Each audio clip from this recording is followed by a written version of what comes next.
Welcome back to Roker. Today, we're exploring the least liked phones and why. Before we start, I have a PSA. Because there is very humid weather in my location, it may cause a purple sky. That often associate that a huge thunderstorm or a hurricane is happening. So if I were you, I would seek shelter. Humid is when raindrops evaporate into air. So much causes a purple sky. Good news is that it's according to Google Weather, so some may not be true. If it happens to your location, seek shelter if needed. Let's start with the Motorola Razr 1. In 2005, Steve Jobs unveiled the first iTunes phone. There is nothing wrong with the phone, except the look kind of looked like a basic phone from Motorola with iPod UI. This caused Apple and Motorola break from making phones with two, causing Apple to make iPhones. Next is the BlackBerry storm. RIM, the company behind BlackBerry, scrambled the design of phones until they came up with the BlackBerry Storm. It was a touchscreen phone where you can touch on a keyboard without requiring a QWERTY phone or switching modes of number buttons. Because of the buggy touchscreen and terrible app experience, it was pushed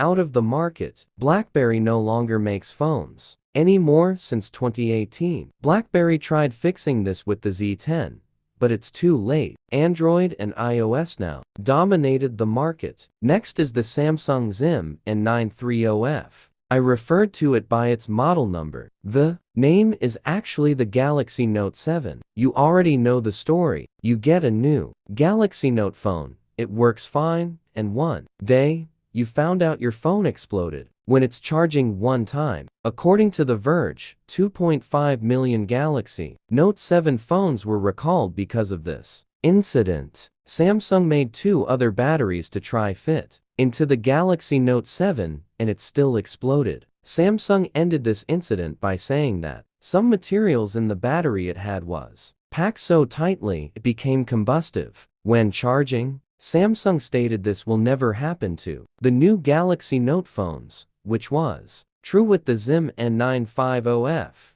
the Galaxy Note 8. This still goes to the series. Recently, there was a short which was viral of a ZIM N930F with the overheating timer of about 180 seconds. I believe it was Russian because of the Russian font in the phone set as default. It's impossible. Maybe the owner upgraded to Android 11 and installed an app on the phone? What do you think? Let me know in the comments. Next is the Toshiba G450. Toshiba kept releasing phones until the Excite Go, and this was one of them. Trying to put a number on this phone was tedious, and depending on the fact that the buttons arbitrarily changed functions, made things worse. Toshiba, if you're watching this is how not to make a phone. Next is the Asus Garmin phone. Asus, a normal smartphone manufacturer, partnered with Garmin, a company who normally makes GPS devices, and released the Asus Garmin phone with T-Mobile. Unfortunately, smartphones operated in carriers need contracts, and that's exactly with this phone, which was bad. But it's actually the carrier's rules to make money. What made this phone worse was the lack of features. According to Phony Arena, only 20,000 Asus Garmin phone devices were sold before it was pushed out of the market because of the lack of features. Next is the Microsoft Kin. Nothing wrong, except the only way to use it usefully is just social media such as Twitter, now X. This also happened to the Kin 2, except the contract problem also applied to this phone. Microsoft stopped until November 17, 2015, when they released the first Microsoft Lumia phone, the Lumia 950 on AT&T, with the same problem. The Verge states it's November 20, 2015, the exact date, the 950 XL, an unlocked model. But I'll stick to Wikipedia. Microsoft ended in February 15, 2016, just a few months after the release of the first Lumia from Microsoft.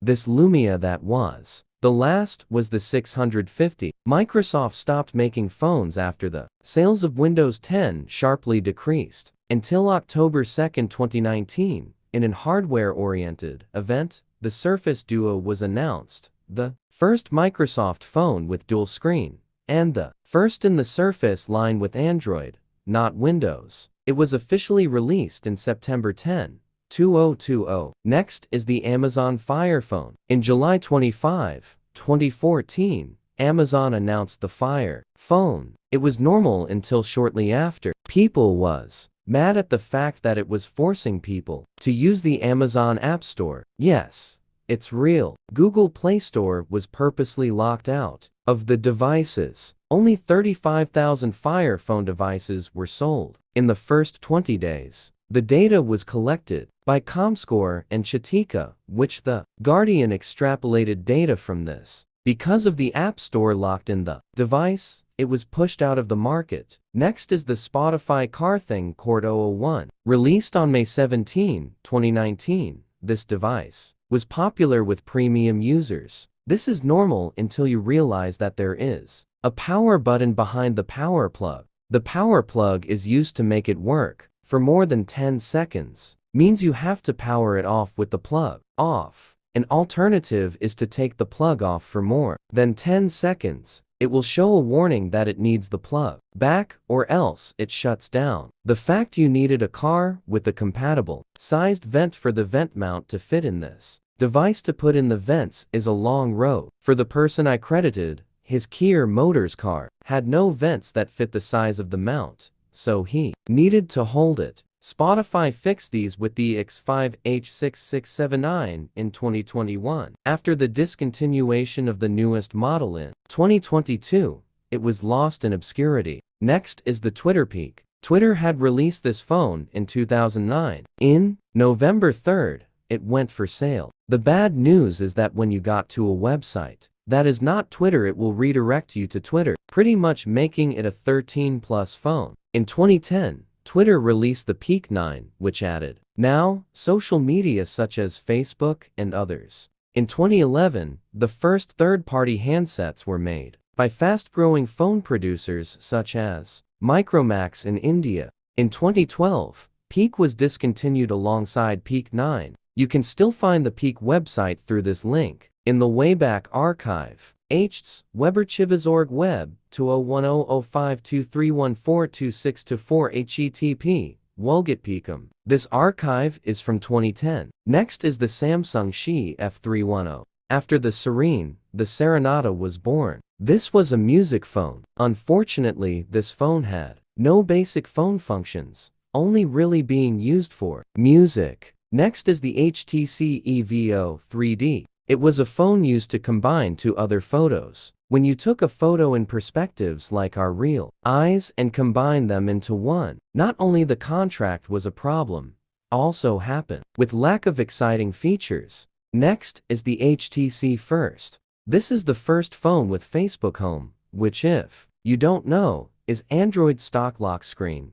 used to integrate with Facebook's latest features. The excessive bloatware pushed the phone out of the market. The reports came shortly after AT&T had lowered the first price from $99.99 to $0.99 on a 2-year contract as a promotion. However, AT&T denied any possible connection to the device being possibly discontinued. On May 13, 2013, reports surfaced that AT&T had only sold 15,000 units of the First since its launch and was planning to discontinue the device in response to the poor reception of Facebook Home from both users and AT&T's sales representatives. In response to the issues, the release of the First on the British carriers EE and Orange was indefinitely delayed so Facebook could focus on making improvements to the home software. Honorable mention, Pantech TXT8040.